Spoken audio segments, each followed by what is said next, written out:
I'm waffling on a bit here, but that's the first step. Sit back, have a look at the job. Don't just jump into it.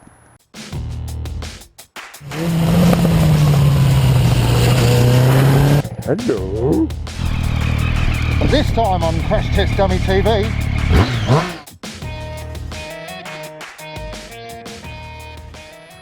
G'day all.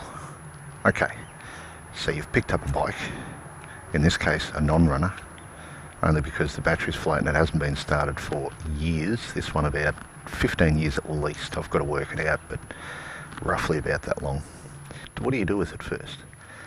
Put it aside and stare at it. Have a think about what you want to do with it. Look at what's already there. Whether you want to strip it down or use what's there, it's up to you. It depends which way you're going with the build. There's many different types of ways you can rebuild a bike, even weird ones. So yeah, but in this case, it's a friend of mine's bike. It did belong to another friend that was, well, he had cancer. It went into remission, but then it came up again and unfortunately passed away from it. So R.I.P. Andrew. Yeah, but with this bike, it hasn't been started, like I say, for about 15 years. So first things first, I've put the battery, you know, obviously the battery's dead and it's gone, it's cactus. What I have done is hooked up the battery charger to it and just turned on the ignition, go through the systems. The only thing I found that was wrong was the flashes are flashing really fast, so I'm going to have to check that flasher relay. What else? The paint job. Yeah, anyway. But the best thing you can do, when you sit down, you're staring at it, and you're wondering what to do, is get a notepad and a pen and just scribble. In this case, I've got to bleed the brakes front and rear. There is nothing. I've got to bleed the clutch. There is nothing. Change the coolant, just because I don't know if it's water or if it's coolant. Coolant itself will not rust inside the motor in storage. Should not. But obviously, the more water you put in your system, the more chance there is of corrosion and etc. For long-term storage. Check the oil. I already have checked the oil. It's half down. On a side note, if you are going to store a bike long-term storage, take all your spark plugs out. And this is only if it's going to be for like 5, 10 or plus years. Take your spark plugs out, fill your cylinder up with oil, full to the brim. Well, you know, as high as you want.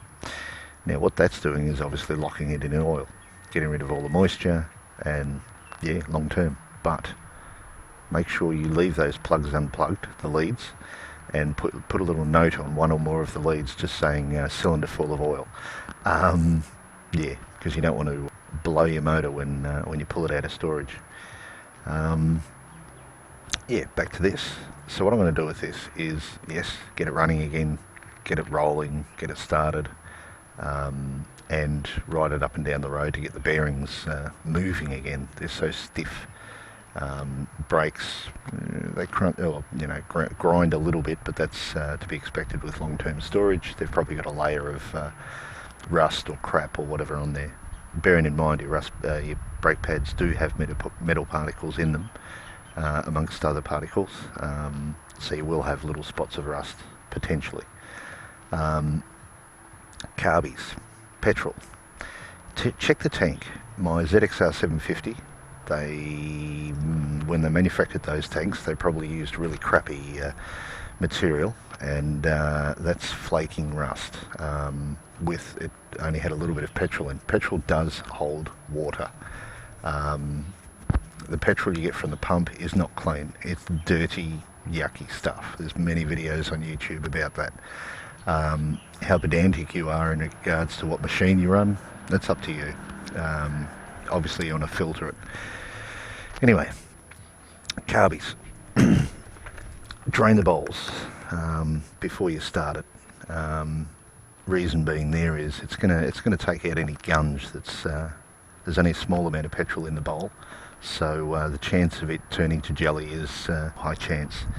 So yeah, by draining the bowl, when you do top up with, well, depending on how much petrol's in the tank, there's yeah, it's not too much in here, so I'm going to mix some premium or ultimate with it just to beef up the octane rating. So when it does mix up with the old stuff, it'll help it run better. And when it goes in the carby, the higher octane will help clean it through. I may or may not get a carby cleaner and spray it in after it's running, depending on how it runs. What else? Check your tyre pressures. Already done that. They were down. Rear brake. This is solid. It's solid, which worries me. It could be in the master cylinder, the pedal itself, or it could be in the caliper. Not sure. That's to be. I'm going to check that one out. In this case, front brakes. It's got an anti-dive system as well, which when you bleed this system, you've got to bleed it all the way through and ending up out of the anti-dive. It was a good system when it was brought out, but the theory behind it, basically, when you press hard on your brakes and you're really pushing down on your shocker, as far as braking hard, your brake fluid pushes a piston in here, which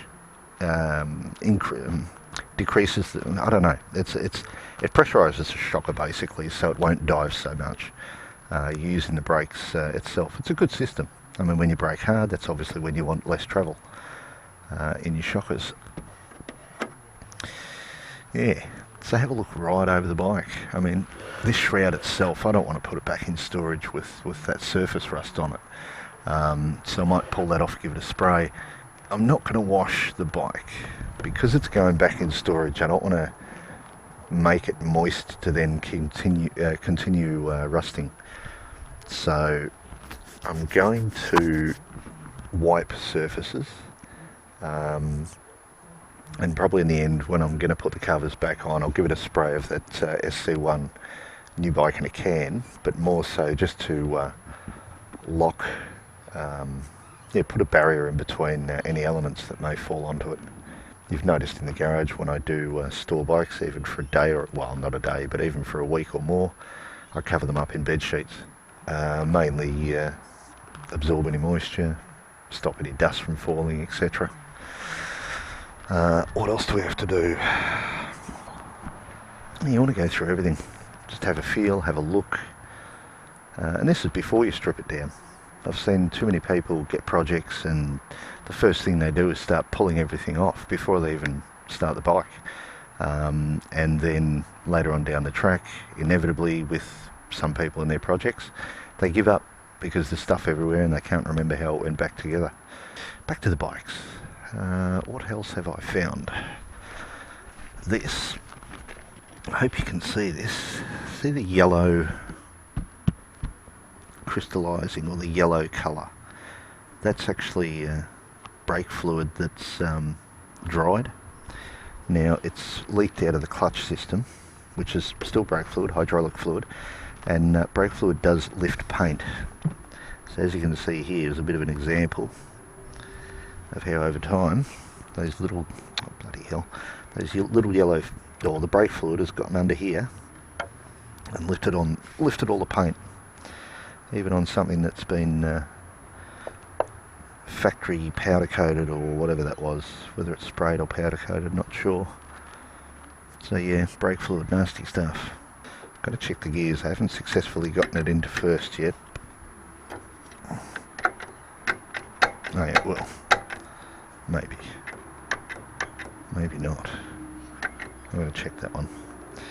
If it's difficult while it's sitting, just roll the wheel back and forth or forward whilst clunking down. What else? Mufflers appear to be okay. Everything's pretty solid. You've just got a layer of rust on the exhaust and the headers. I may not do anything with that. I may just leave it as is. Too much work to pull it off and give it a spray. Did notice a bit of wiring has been severed or is spare, so I want to have a quick look at the wiring and see what's up. You want to check your bearings of your front and rear tyres, see if there's any work there. Grab the whole rear end and see if there's any movement in the swing arm. You also want to lift up and down, like get your arm right around the bike and lift up and down with the suspension as well, just to see if there's any movement in the linkages down the bottom, the roller bearings, the shocker, that upward downward will check all that. If you can't get your hand around the bike, steel bar. You do the same thing with a car on the front wheel. Oh yeah, look at that. See that movement up and down? That's most likely the rubbers on the shocker, but you want to put your hand against the linkages down the bottom and just feel if there's any movement and where that movement's coming from. That might be one of the links actually. There's a little movement in the centre one, but the way that's moving, the shocker is knocking it up and down, so I reckon the most is the top shocker rubber mount. That's where all that movement is. Cool. So that's another thing on your list. Rear shock rubbers. Another thing. This has a tow bar, if you haven't noticed. Andrew's brother has used it towing a trailer. Not sure about that. Maybe a tiny trailer. Have a look what I did. I made a plate blocker. Yeah, pencils. Well, actually texter, pencil colour, and then stuck it to a bit of cardboard, and then yeah, just wedged it in there. So that'll do. Cool. What are yours today? Brakes. How much have we got in the pads? I can't really tell, but that's another thing. Check brake pads. All this is a safety check too before you start it. I mean, when you put it back together, how much do you have to replace? This is going to help you set up your budget, what you need to spend on. In this case, I'm not going to be respraying all the fairing, and if you were going to respray all the fairing, I'd be pricing up all the stickers as far as keeping it standard, or even the look, even the pinstripe stickers. See how much they are to order as well. You don't have to get genuine. There are people that do manufacture some of the bike models out there, the stickers, and worst case scenario, you go to your local sticker guy and have a chat. It's either going to be printed, or it's going to be computer cut lettering, which is basically layer upon layer to build up the colour. So in this case, you'd have 2 layers on the GP to get that border. The 900's one layer, the R and those are one colour because they're just one. They don't have a border. So worst case, you'll have a build up on the GPZ. So even if you got stickers that were just the GPZ from any of the models, then used the rest in computer cut lettering, get the guy to lay it down all straight and correct and font size all the same, and it'll cost you a hell of a lot less than it would to buy them from Kawasaki. If I was to do this myself, what would I do? Definitely keep the standard fairing. I modify and customise too many bikes. I'd probably keep the tow bar on there, but more for crash protection from the rear, from stupid cars who run up your bum. What else would I do? I'd powder coat the rims this time. Get a buddy of mine to do the initial grind on the rims as far as polishing, just to a certain point where then I can use my gear from then on to get the rest of the polish. Because to do it properly, you've really got to use tools that have torque. Would I paint the engine? Probably not. Probably not. There are moments when I'm sitting in the garage and some of my bikes, I'll sit there with a little paintbrush and dab, dab, dab, dab here and there. Which in this case you've only got it's 1, 2, 3, 4, 5, 6, 7. I'd leave that. 8, if not leave it. Little dots, you got to dot up the carby. Relatively simple. The head. Yeah, some of that white's coming off. A lot of this white that's on the motor is corrosion. The moisture obviously does get through the paint eventually, if not through those chips, and then just gives it a white powder on aluminium. So that'll be on top of the paint, that sort of thing. So good degrees and a good clean down is a good starting point to find out as far as what you want to do with the motor, the headers, the frame, the blah blah blah.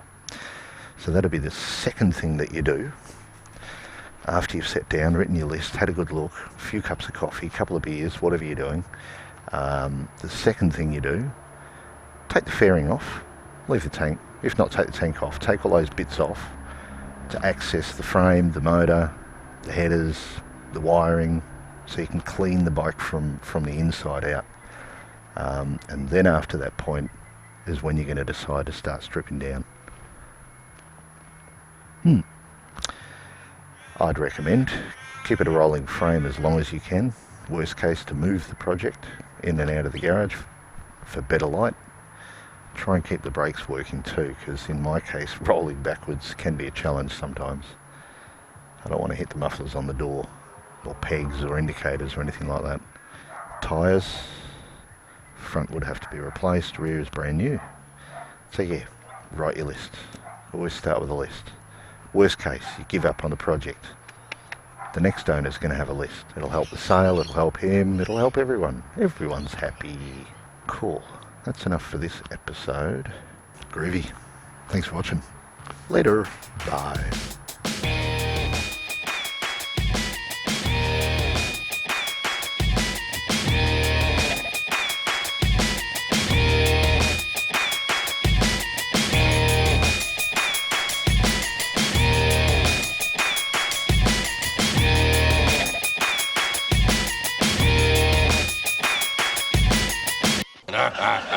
Blah blah blah blah blah blah.